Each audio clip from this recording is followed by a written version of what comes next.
You're watching Slipping Clutch, mother.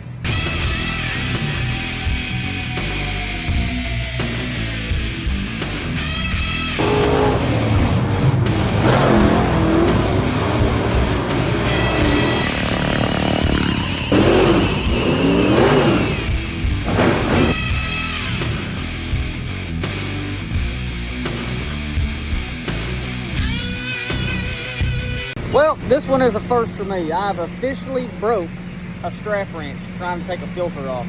And this was with no cheater pipe, no nothing. Literally just putting the wrench on the filter, giving it a few ugga-duggas with my shoulder that's about ripped out as it is right now. And then the handle broke. And then I went flying into my toolbox, nearly flipping it over. So, here it is.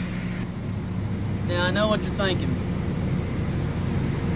Cheap cast, and you are exactly right. This is why, and ladies, if you're watching this is why men go on Snap-on, Mac, Matco, Cornwell, etc.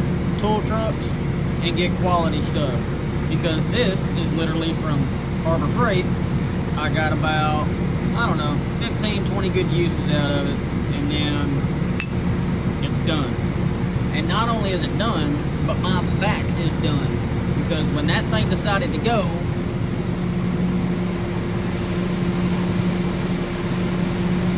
my back went in the corner of that box. So, once again, yeah, I'm going to be spending $50 to $100 on a good quality strap wrench. Not only save my knuckles and my back, but save me from road rage on the way home, because I am pissed off that happened.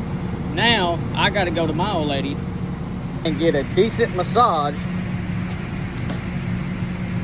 that I think is kind of well deserved. So, yeah, tech tip of the day. Don't cheap out on tools in areas where it's going to hurt you in the long run.